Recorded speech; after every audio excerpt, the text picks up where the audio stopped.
Alright guys, so I didn't even show you guys me pick up this Jeep because it's just a plain Jane 2000 silver.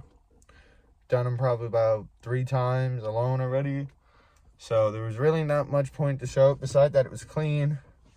But now there is a reason, because I bought it yesterday. It's supposed to have no check engine light.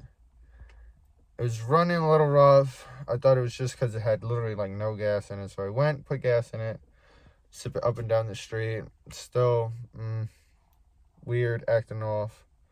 So now she won't even start. And the previous owner, I believe, took out the check engine light. He's saying, just let him know if it's tampered with. It's literally, this pulls right off. Let me flip the camera. So yeah, this pops right off, and then it's 1, 2. There might be a screw over here, but I don't even think so. And then this just pops up, and then that pops right out too. So I'll show you guys in a second that I can almost guarantee that bulb is missing, because I just sent some pictures and there was 8 different codes on the thing. Typical Jeep stuff.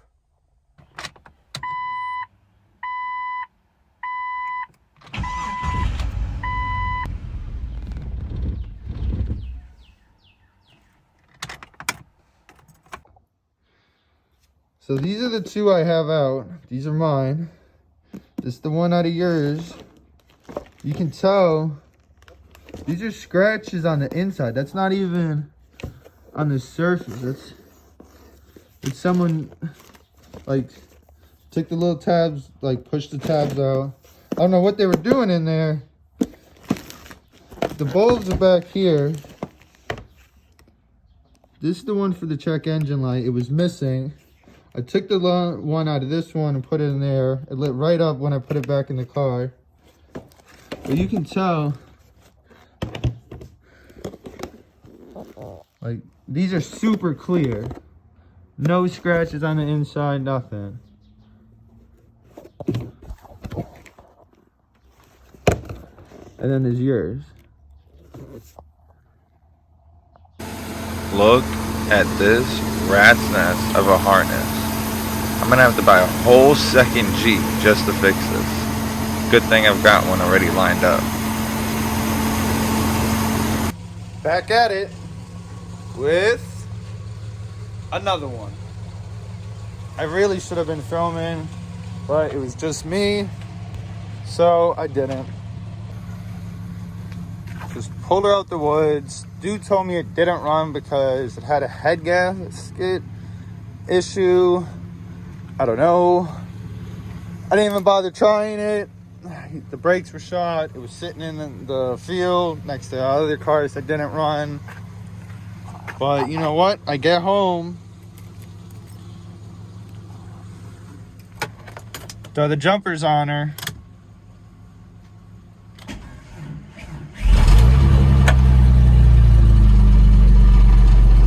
And she fires right up. Because you can't kill these 4.0s. I already started taking all the parts off.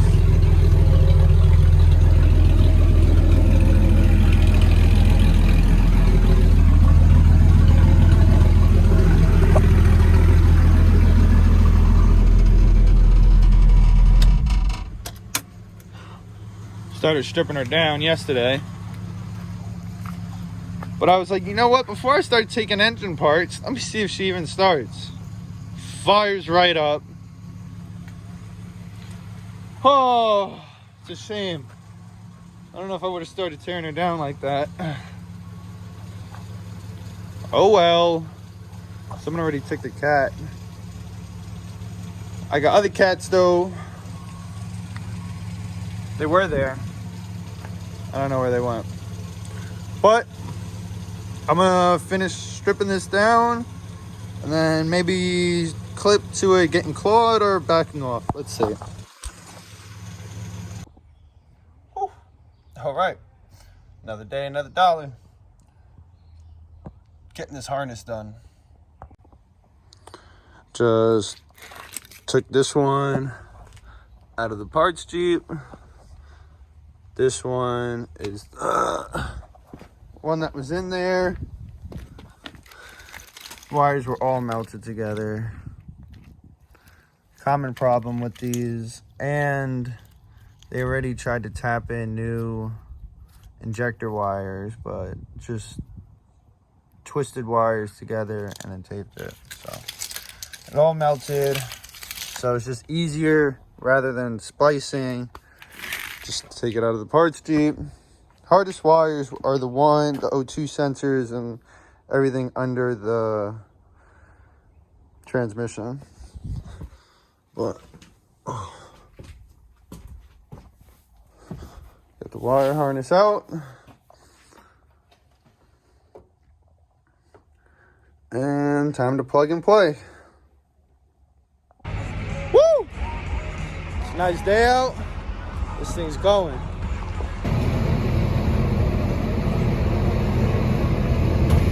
Wow!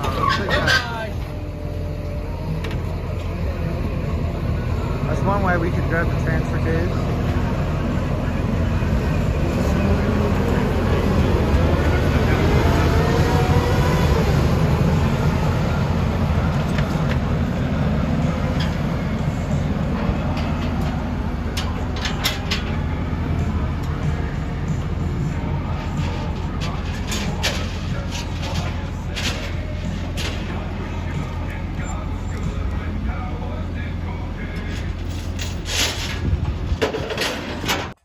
Oh, I am happy. This was a little of a mind boggle. So, change the full harness.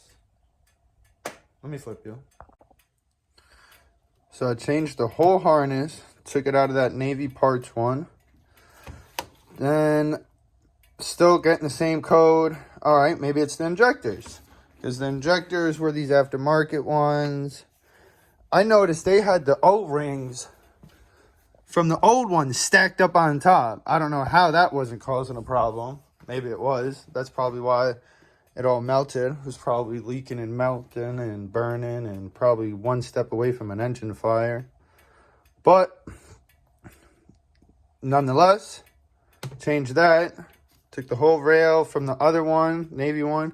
Bam. Still same code. What? Go in the forums, all that's been changed, yada yada. They say it's got to be the computer then. All right, I'll take the computer from that one. Took the computer.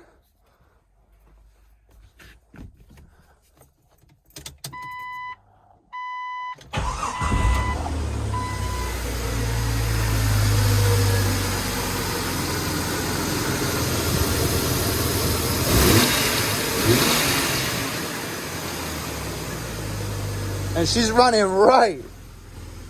Now to put this back together and throw a front drive shaft in and see what's the problem with that. Wish me luck. Back at it. Got the headliner all taken out, cleaned up, got all the old glue off. Now we're gonna lay down this nice thick fabric. Glue her on and get her done. Shouldn't be too hard. I do half side at a time. Then, you know, you got to flip it, cut your holes. I'll show you guys real quick. All right. All of them are laid out. I just did this side. As you can tell. Looks real nice. So now I'm gonna pull this side over here and repeat.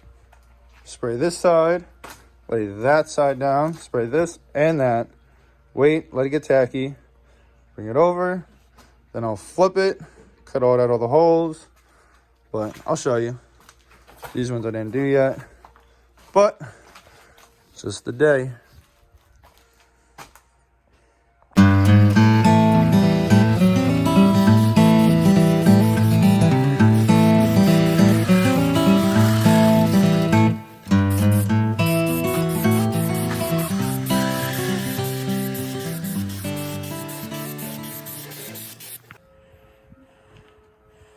Alright, so this part, you really need 2 people or you're gonna end up messing it up.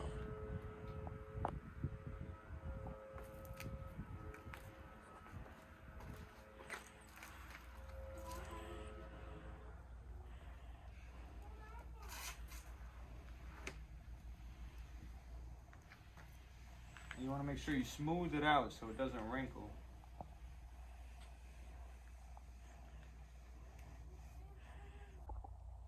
Well, figured out what was wrong with the axle. Might have been the drive shaft originally too. The U-joint might have broke on that and they might have took that out. But now, U-joint went bad.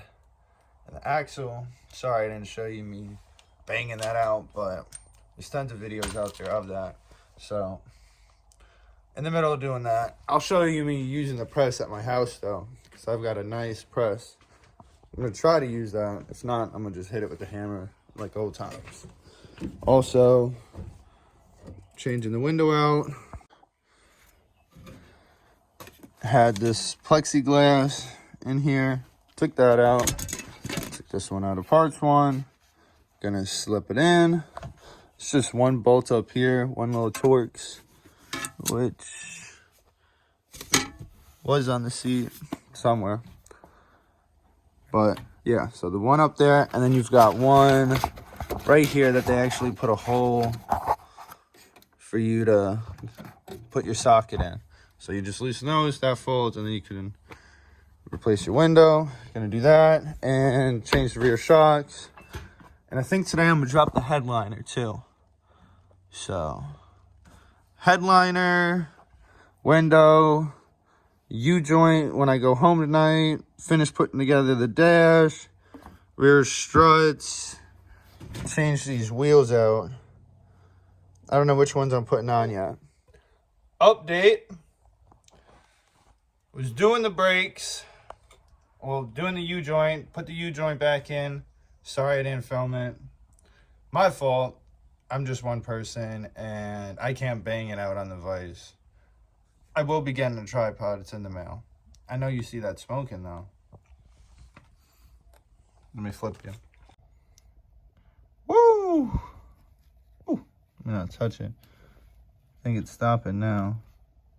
Oh, we still got some smoke coming out.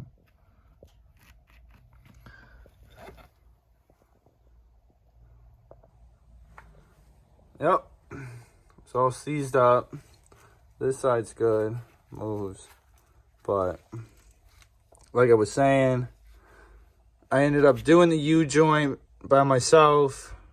Nothing fancy. There's a million videos out there. Just pound it out on the vise, put it back in. But it's in there. Nice and new. Sealed her all up. Had to beat the hub off, but the hub's still good. Only took me about 5 minutes. Of really beating her though. Had to get the big sledge out. This was another problem though. I went to go put everything back together, and you know, you always do your checkovers to make sure everything's working, and of course, thing was frozen solid. So had to beat it out, tried to beat it out, and it was not coming. That's why that side's a little dented in, but I think I'll be all right. But if not, I'll have to run to the store and grab a slider. But I got the boots, so now I got to put the boot back in, put some lovely anti-seize in with it, and then we're good to go. And then I can switch the wheels. All right, and we're back in. Anti-seized up. I gotta wipe this all off. Now it's all over my gloves. I just changed them. But you guys get it. Slider's back in. Slide in how it should, just like this one. And now I'm gonna put it on. And if anyone's wondering, this is a great spot to lock your rotor in if you're trying to beat this out, heat it up, or just work on your caliper, because I was holding it and trying to rest it on this. And then I found, I'm just sticking on this. She ain't going nowhere. But now to put this all back on, put the wheel on, probably grease everything while I'm down here. That's where it was rubbing from the big tires. But they did look good. But that's why you gotta lift. All right, let me do this. All right, got the wheel on, everything's on, brakes are good. Wheels still have to be clean so they don't look too good. I have to find a fourth center cap for this one. But as usual, getting ready to take pictures, take her on a final test drive, make sure everything's working right. Heat is only working on 4. Well, AC is only working on 4 too, so. And it's summer, so that's what people want. So, go to the heat resistor.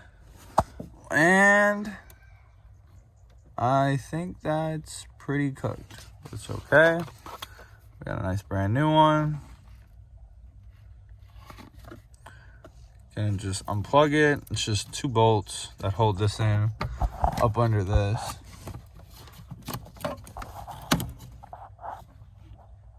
But I'm gonna do that and wash it, take pictures. Gonna put the black, re-black in on this. And I'll show you guys once she's all ready for final photos. All right. And here's the final photos, because I don't know what happened to the final video. I know I took one, but I can't find it. So I'm just going to show you guys the final photos that I took. It came out super clean, super stock, exactly how I wanted it. There's enough Jeeps out there with cut up fenders that this one didn't need to be it. It can just be daily driven. Look at those rockers. Look at those floors. This is New York. You don't find them like this. If you came this far in the video, I appreciate you. Trying to finish getting my watch hours up. Like, comment, and subscribe, and tune in for more. And as promised, here's that headliner. It came out super good. Comment what you think.